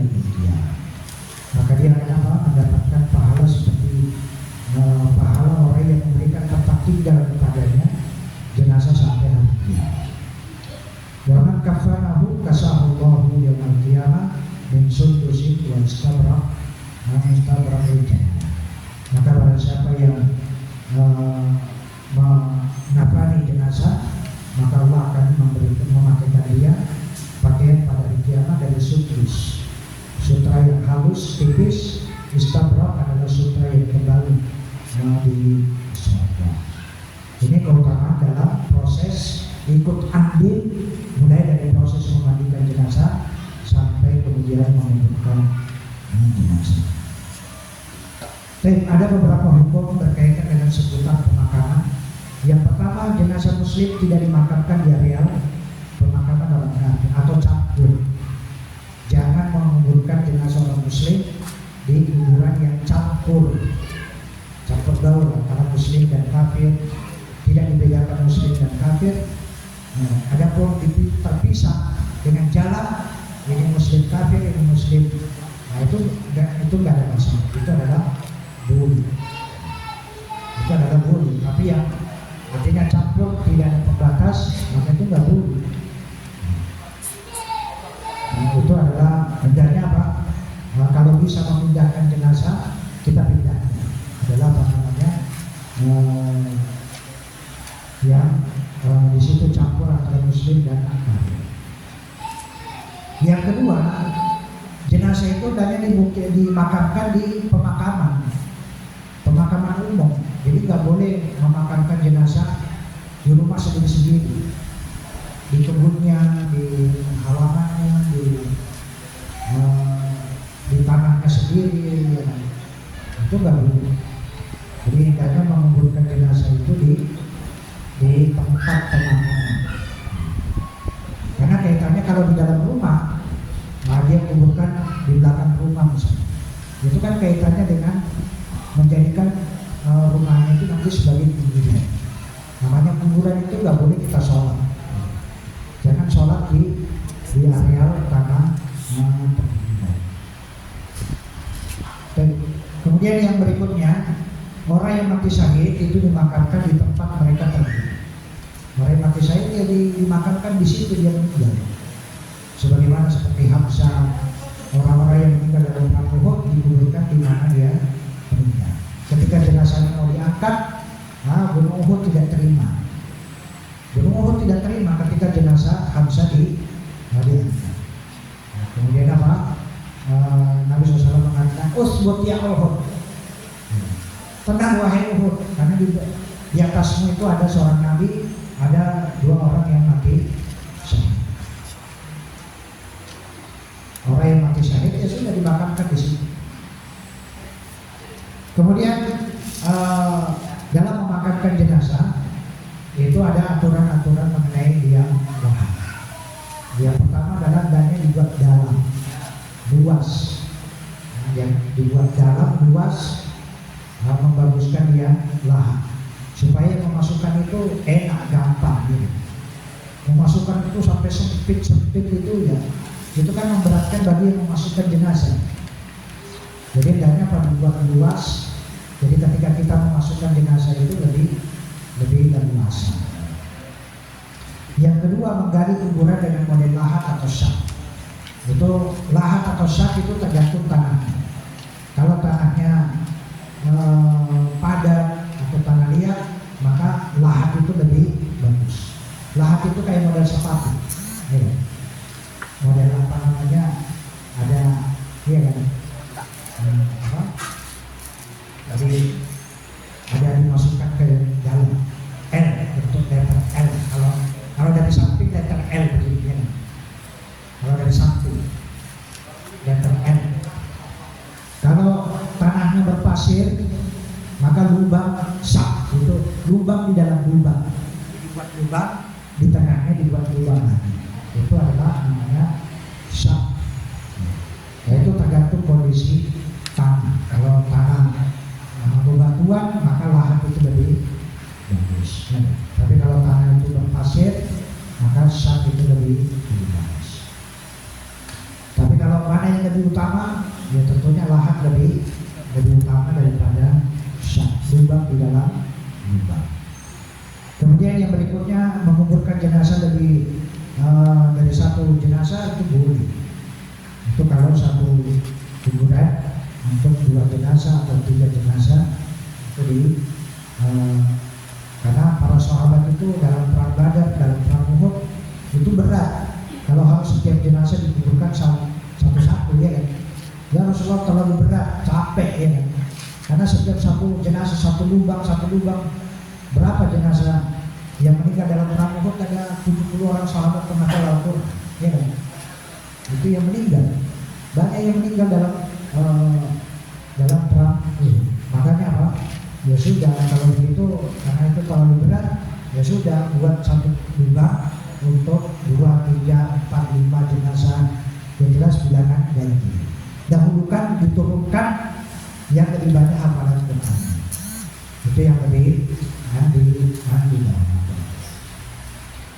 Tapi itu kalau jenazahnya terlalu banyak. Kemudian yang berikutnya adalah proses pemakaman jenazah. Adapun prosesi pemakaman, jadi yang tetap harus menuburkan jenazah itu harus laki-laki, nggak boleh perempuan. Perempuan menuburkan jenazah nggak boleh, harus dari laki-laki. Walaupun jenazah itu perempuan, walaupun jenazah perempuan, tetap yang harus menuburkan laki-laki. Karena kalau wanita, coba wanita menuburkan jenazah, laki-laki yang di atas nonton, perempuan yang di bawah itu kan ya nggak punya adab, itu nggak punya adab. Laki-laki nggak punya adab, perempuan nggak punya adab. Itu semuanya tidak beradab. Maka dari yang menurunkan jenazah itu laki-laki, harus, bukan wajib laki-laki yang menurunkan. Tidak boleh dari kalangan perempuan. Yang kedua, kerabat atau keluarga jenazah itu lebih berhak untuk menurunkan jenazah. Artinya dari pihak keluarga itu yang lebih berhak. Karena Nabi SAW yang memakamkan jenazahnya siapa? Keluarga Nabi, ya kan?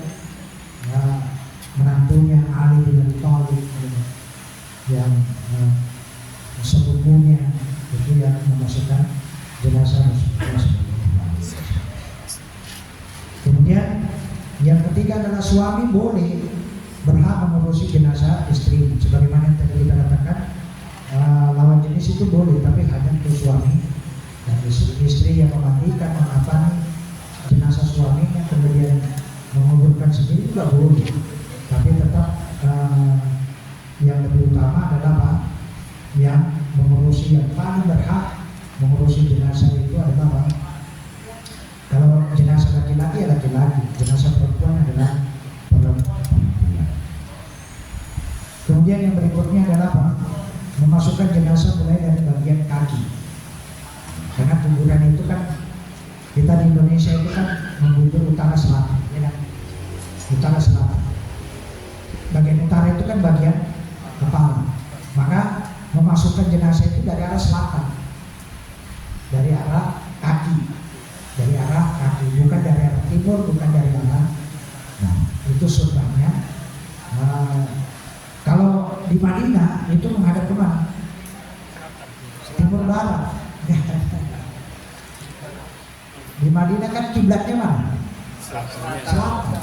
Kiblatnya selatan. Jadi mereka apa? Timur barat. Timur barat. Ini adalah apa? Memasukkan jenazah mulai dari bagian kaki. Kalau pertanyaannya boleh nggak bagian kepala, yuk. Kalau pertanyaannya tinggal pertanyaannya boleh nggak dari arah kepala, yuk boleh.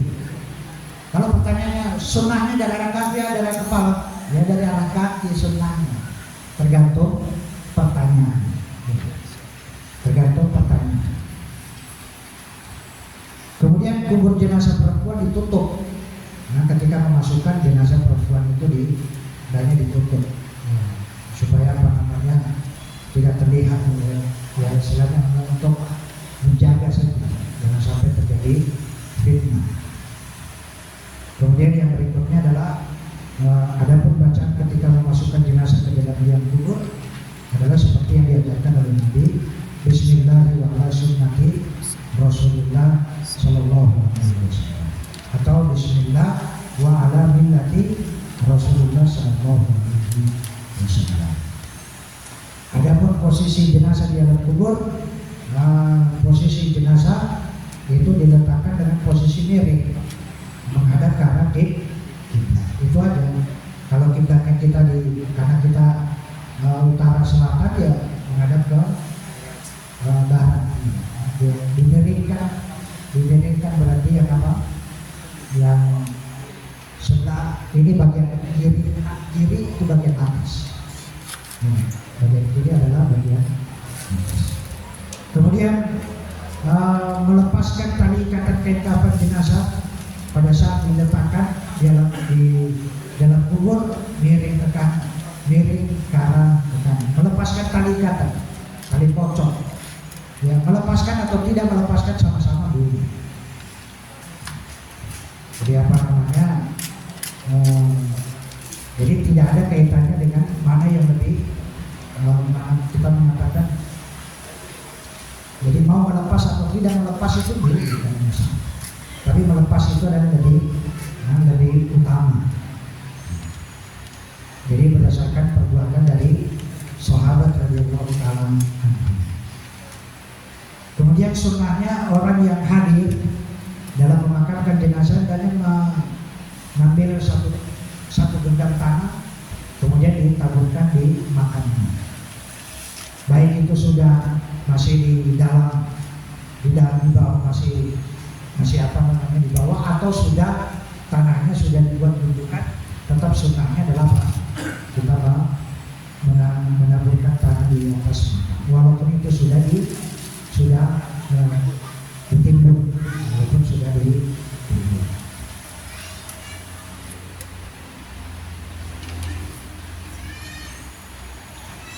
Ini adalah termasuk sunnah menaburkan tanah di 3 kali ya, 3 kali.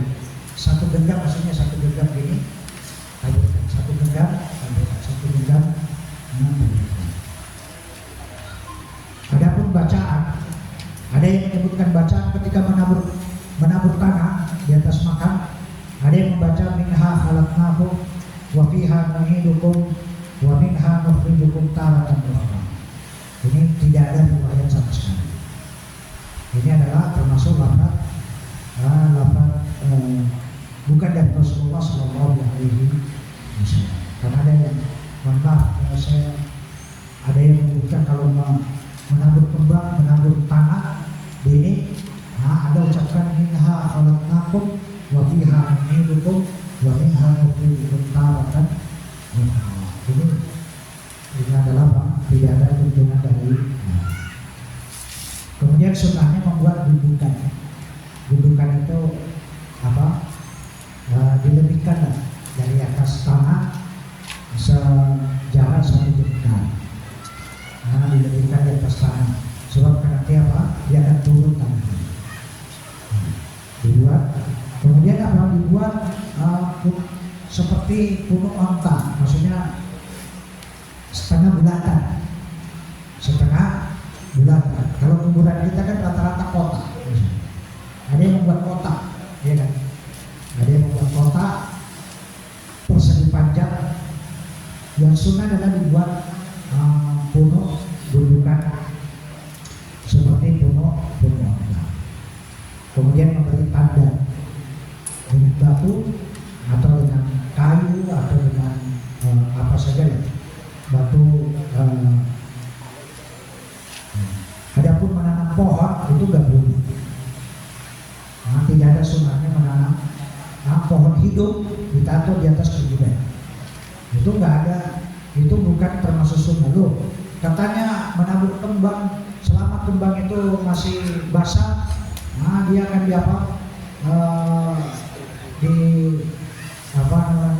terbebas dari azab kubur. Terbebas. Itu adalah apa? Itu tidak ada dalil sama sekali, dan itu bertentangan dengan hadis Abdullah bin Abbas. Adapun Nabi SAW mengambil pelepah dan korma kemudian dibelah menjadi 2, itu adalah khusus perbuatan Nabi.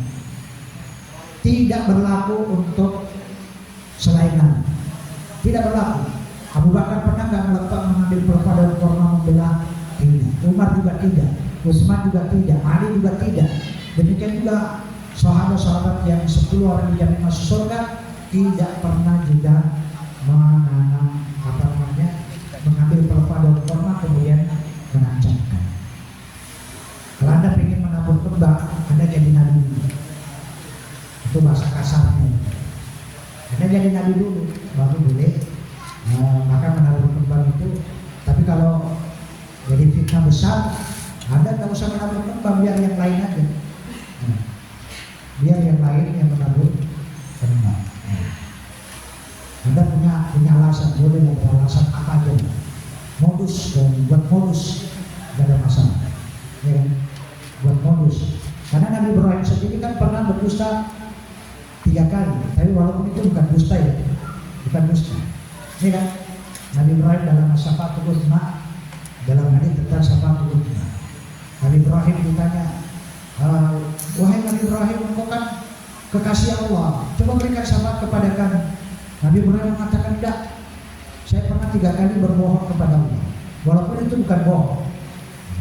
Apa salah satunya? Coba, salah satunya apa? Apa?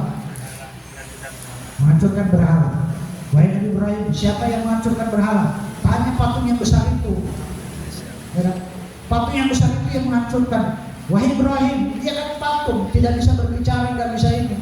Oh, sudah tahu kok nggak bisa ngomong ya, masih apa namanya? Nah, itu kan berbohong, tapi berbohong ya Yang kedua, dia mengatakan kepada istrinya, itu saudara perempuan saya. Ya kan? Yang ketiga, Nabi Ibrahim diundang ke acara-acara kesedihan. Nabi Ibrahim diundang, hai Nabi Ibrahim, kita pengen, ini ada berhala yang pengen kita ini. Kemudian Nabi Ibrahim langsung, waduh, saya nggak bisa, saya sakit. Itu modus, saya sakit. Padahal dia nggak sakit, maksudnya sakit hati. Saya tidak suka dengan acara seperti itu. Maka boleh ada acara-acara kebidahan, acara apa yang mengatakan saya sakit. Anda boleh mengatakan saya lagi sakit. Itu modus. Modus yang berpahala.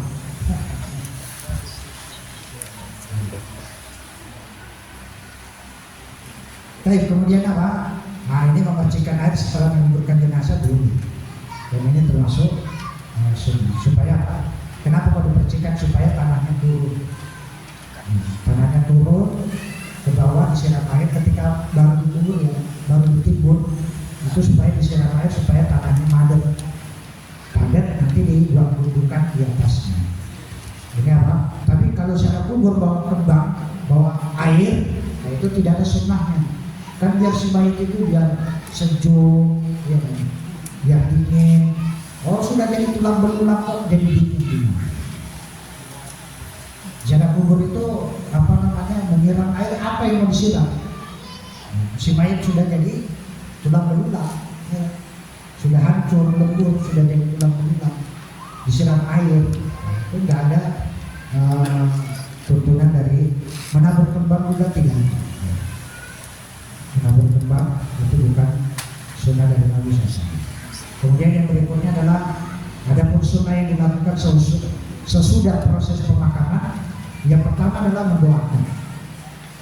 Ya tentunya kita doakan. Apa namanya? Karena Nabi SAW mengatakan apa? Istaghfiru li akhikum fa innahu al-'adus. Sudah mintakanlah ampun kepada saudara kalian ini karena apa? Dia sedang ditanya. Sedang ditanya.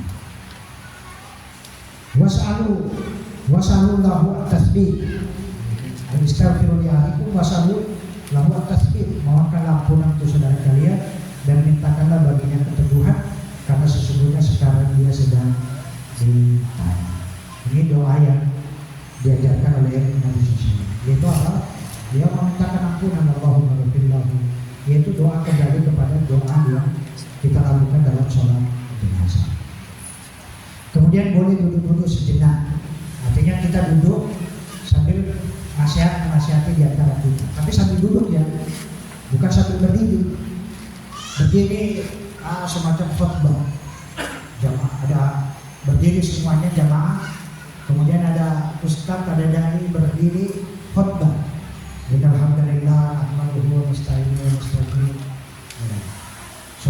kalian ini adalah jenazah yang baik, doakan dia, mintakan ampunan.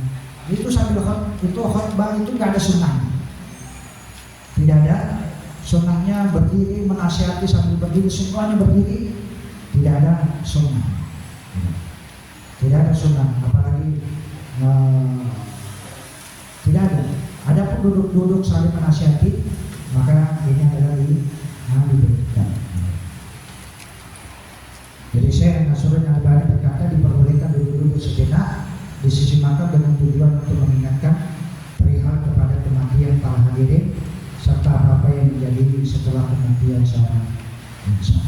Kemudian Syekh Abdullah Siddiqas berkata, sungguh telah disebutkan lebih dari sekali di dalam hadits sahih dari Nabi bahwa beliau pernah memberikan nasihat kepada para sahabat di sisi kuburan sambil menunggu proses pemakaman. Adapun setelah pemakaman kemudian berdiri khutbah, itu tidak ada tuntunannya, tidak ada tuntunannya.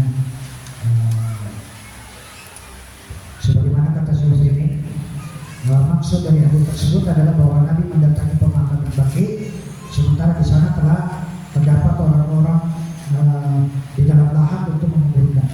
Kemudian Rasulullah SAW duduk dan para sahabat juga ikut duduk sekeliling beliau. Lantas beliau mulai memberikan peringatan kepada mereka sambil duduk, bukan untuk berkhutbah. Demikian pula ketika beliau berada di pemakaman. Nabi SAW bersabda, "Ma minkum min ahadin wala kutiba maq'aduhu minal jannah wa maq'aduhu minan nar." Tidak ada seorang pun di antara kalian melainkan telah ditetapkan tempatnya di surga atau di neraka. Imam Al-Bukhari juga menjelaskan dalam hadis ini bab mengenai nasihat orang yang berbicara di sisi kubur dan duduknya teman-temannya di sekelilingnya. Artinya duduk, bukan sambil berdiri. Juga pernah ditanyakan kepada Syekh Muhammad bin Shalih Al-Utsaimin, bagaimana pendapat Anda mengenai orang yang biasa memberikan nasihat-nasihat semacam ceramah saat jenazah dimasukkan ke liang lahat? Apakah perbuatan ini tercela apabila dilakukan secara terus-menerus? Kemudian Syekh menjawab, yang saya ketahui bahwa hal tersebut bukanlah sunnah, karena tidak ada keterangan dari Nabi, juga keterangan dari sahabat. Yang ada keterangannya adalah bahwa Nabi suatu ketika keluar untuk menghadiri jenazah seorang laki-laki dari kalangan Ansar, kemudian duduk dan orang-orang pun duduk di sekitar beliau sambil menunggu jenazah dimasukkan ke dalam kubur. Kemudian Nabi memberitahu mereka tentang keadaan manusia ketika mati dan keadaan setelah dikuburkan.